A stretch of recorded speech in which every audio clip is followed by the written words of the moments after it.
Hace muchos años, cuando era muy joven, tomé decisiones equivocadas que me llevaron por un rumbo incierto e inquietante. Me sentí vulnerable por mis errores. Sin embargo, creo que cualquier falla que haya tenido no superó lo que me pasó después, tanto que aún vivo con miedo.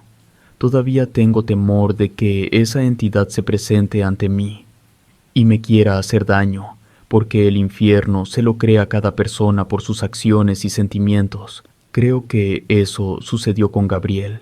Su espíritu o lo que quedó de él aún no descansa. No sé si fue porque hizo algún tipo de brujería o por la maldad que había en su ser. Tenía 18 años cuando conocí a Gabriel.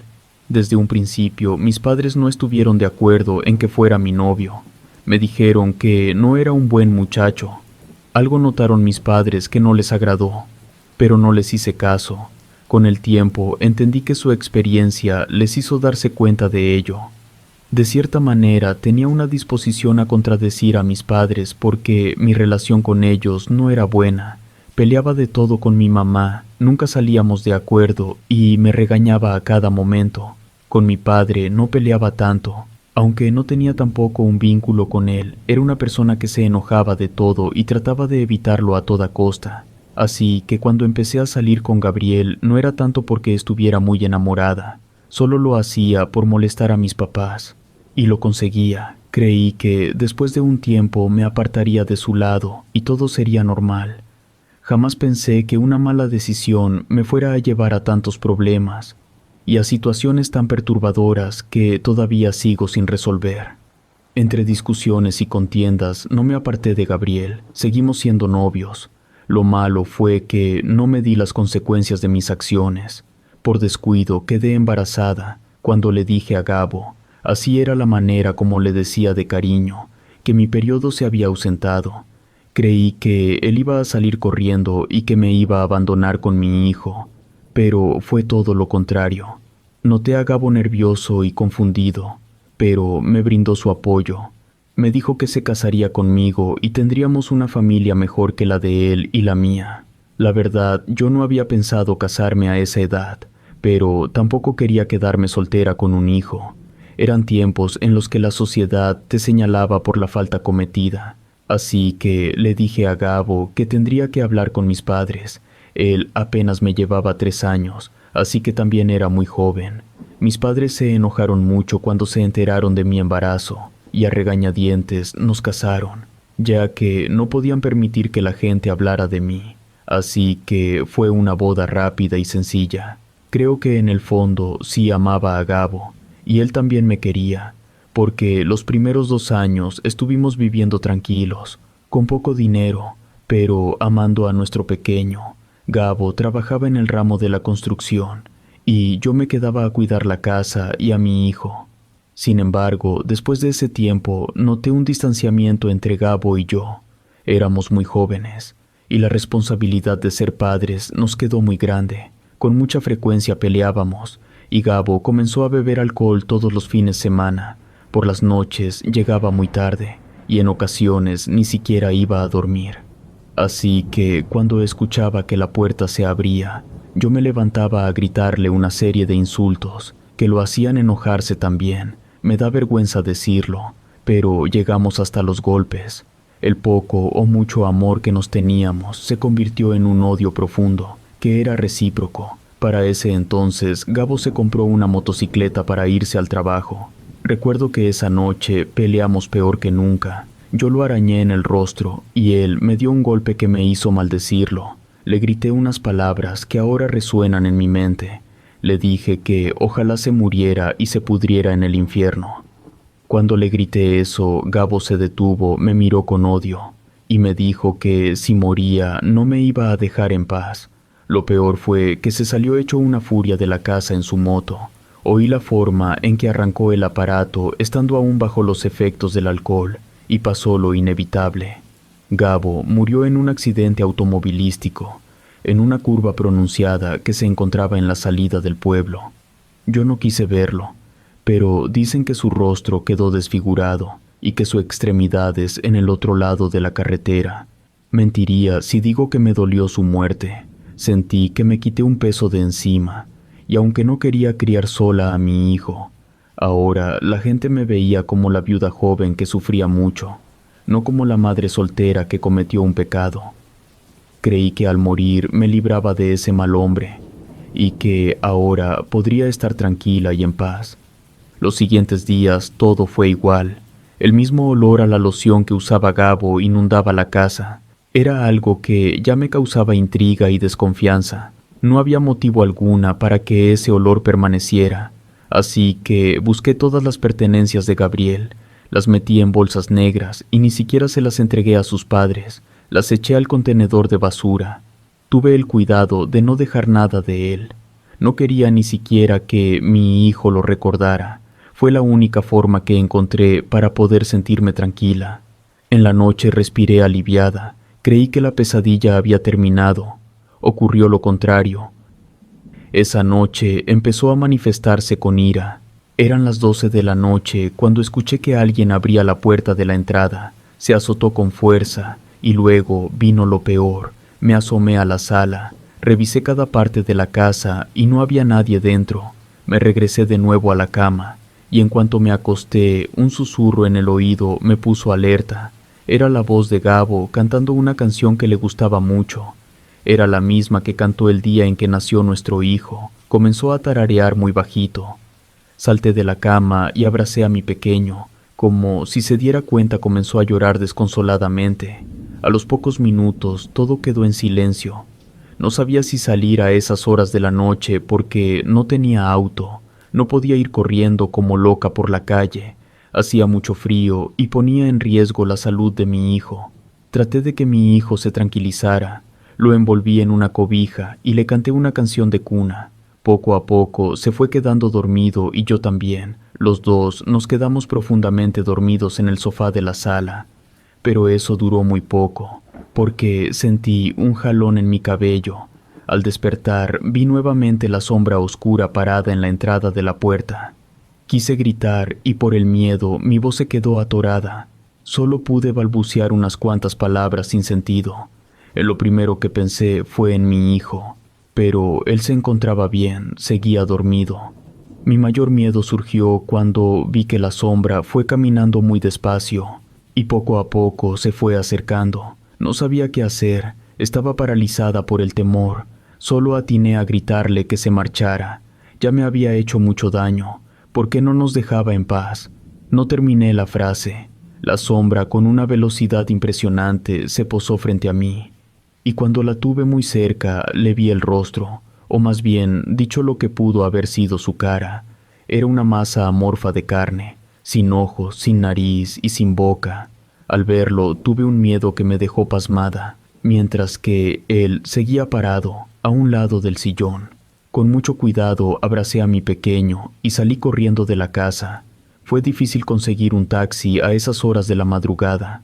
Seguramente algún ángel puso a un chofer de carro de alquiler muy cerca. Vi cuando dejó un pasajero a 3 casas. Le grité desesperada y le pedí que me llevara a la casa de mis padres. No llevaba dinero conmigo, ni tampoco ninguna pertenencia, pero ya no quise estar por más tiempo en esa casa, en la que él consideraba que todavía era suya. Había dicho que no iba a regresar jamás a la casa de mis padres, pero me tuve que tragar mis palabras, y cuando toqué en la puerta, le pedí al chofer del taxi que me esperara. Tenía que pedirles dinero para pagarle su servicio. Mi padre abrió la puerta con un poco de miedo. Primero preguntó quién era. Al escuchar mi voz, quitó la llave de la puerta. Le pedí que le pagara al chofer y el hombre se marchó. Mi papá me preguntó qué sucedía. No le quise decir la verdad porque tenía miedo de que no me creyera. Le dije que alguien se quiso meter a la casa y que preferí salir huyendo de ella. Mi papá se me quedó viendo como si dudara de mi respuesta. En ese momento mi hijo empezó a llorar y mi padre ya no hizo más preguntas. Me llevó a la que era mi habitación y me dijo que al día siguiente le daba los detalles de lo sucedido. Ahora era tiempo de que los dos descansáramos y se fue a acostar de nuevo. Me llevó tiempo conciliar el sueño. Aunque años atrás esa habitación me perteneció, ahora me sentía como intrusa en la casa de mis padres, sobre todo porque ya no quería regresar con ellos. y tuve que hacerlo por el miedo que tenía. No sabía qué hacer ni cómo alejar el espíritu de Gabo. Ahora estaba segura de que era él, pero ¿por qué no nos dejaba en paz? Era un hecho que su alma no descansaba, y me daba mucho temor saber que nunca se apartaría de nosotros. Fue muy difícil poder descansar, porque pensé en todo lo que podría suceder más adelante. Al día siguiente, en cuanto escuché que mi mamá ya estaba despierta, me levanté, vi a mi pequeño dormido profundamente, y eso me dio mucha tranquilidad. Al menos uno pudo descansar. Les conté los detalles de lo que pasó en la casa. Mi papá se agregó a nuestra plática. Estaba callado, buscando la manera de darle un sentido a lo que decía. Lo primero que dijo mi mamá fue en llevar a un sacerdote a la casa para que la bendijera, y teníamos que decirles a los padres de Gabriel lo que sucedía, para que le mandaran decir misas, rezaran el rosario e hicieran todo lo que fuera necesario para que su alma pudiera descansar en paz. Hice todo lo que mi madre sugirió, o más bien dicho, ella se encargó de llevar al sacerdote, de rezar, de poner una fotografía de Gabo con un rosario bendito, algo así como un altar de muertos. Después que todo quedó en aparente orden, me regresé a mi casa.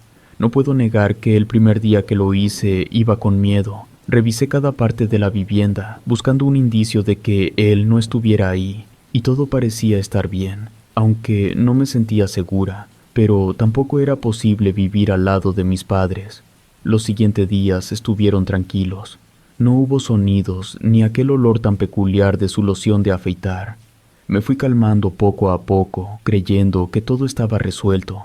Eso duró apenas 2 semanas, porque la peor noche la viví un día antes del cumpleaños de Gabriel. Recuerdo que le puse una cajetilla de cigarros al pequeño altar que hizo mi madre. Creí que era una forma de hacer las paces con él, ya que la última vez que estuvo con vida le dije cosas horribles. Dejé encendido un pequeño foco que emitía una luz muy tenue y que no permitía que la casa quedara completamente a oscuras. Después de la medianoche pasó lo peor. Primero escuché el ruido de una motocicleta. Ese sonido fue el que me despertó. Aceleraban la moto tan fuerte que no era posible mantener la calma. Mi hijo despertó llorando. Lo abracé para tratar de tranquilizarlo. Me asomé a la ventana, pero afuera no había ninguna motocicleta. En ese momento tuve un pensamiento oscuro. Mi mente me llevó a Gabriel, pero mi razonamiento me dijo que eso era imposible.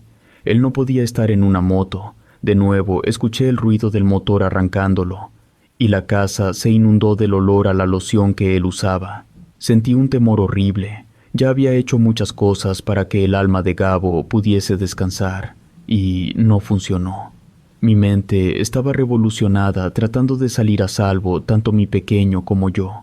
Le grité cosas, le pedí que nos dejara en paz, y también le pedí perdón, pero de nada sirvió. Empezaron a caerse las cosas que había colgadas en las paredes.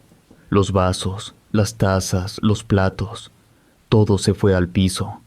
Corrí a la puerta, pero estaba trabada. No pude abrirla. Abrí la ventana y grité como loca que alguien me ayudara.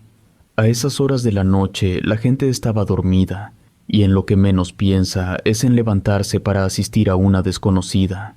Seguí gritando pidiendo ayuda cuando sentí un jalón de cabellos. Fue tan fuerte que caí sentada con mi hijo en brazos. El golpe me dolió mucho. Cuando levanté la cara solo pude ver una sombra oscura, completamente negra que estaba parada. Sabía que era Gabo, aunque ya no tenía rostro, ni voz, ni esencia humana. Creí que algo malo nos iba a suceder a mi hijo y a mí. En lo único que pensé fue en protegerlo. Lo abracé con fuerza, cerré los ojos y lo cubrí con mi cuerpo. De pronto sucedió algo inexplicable. Comencé a ver una luz tenue que se apareció de la nada. Creí que era un portal para que más espíritus salieran, y sentí temor por mi pequeño. Enseguida la luz se hizo más intensa, tanto que ya no pude seguir viéndola. Era una luz cegadora. Con mucha dificultad pude abrir los ojos y vi cuando esa luz se llevó a Gabo. Vi cómo su espíritu fue desapareciendo poco a poco, pero antes de irse dio un grito, o más bien dicho, un bramido, como si fuese un animal, y desapareció. La luz también se fue haciendo tenue, hasta que ya no quedó nada de ella. Luego todo quedó oscuro. Creo que fue el ángel de la guarda de mi pequeño, que lo protegió y de paso también a mí, aunque yo no lo mereciera. Al menos eso fue lo que quise pensar. Me levanté con mi pequeño. Con mucho miedo caminé entre las cosas destrozadas. Estaba helada y temblando. Hasta me dio la impresión que mi hijo entendió lo que sucedía, porque estuvo despierto, pero callado, atento a lo que había a su alrededor. Hice a un lado los vasos y las tazas rotas, y fui a intentar abrir la puerta, y lo pude hacer. No me costó trabajo abrirla. Me salí de la casa y me senté en el piso. Todavía con temor, me puse a llorar desconsoladamente. Sentía culpa porque yo lo maldije y lo condené al infierno. Gabriel murió con mucho resentimiento y con mucho odio hacia mí y a nuestra relación.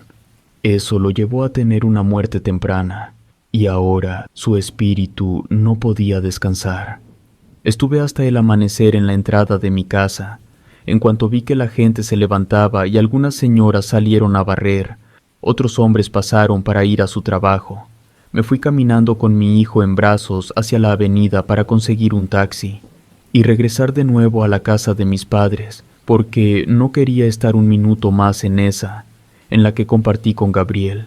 Entendí que no tenía opción y que regresar a esa vivienda era volver a los mismos recuerdos y quizás a los mismos acontecimientos. En el momento en que el espíritu de Gabriel fue desapareciendo, escuché unos gritos horribles. Fue como si varias personas estuvieran dentro de la casa y gritaran desesperados. Después todo quedó en silencio. Eso me hace pensar que el alma de Gabriel no se fue a un lugar de paz, sino a otro.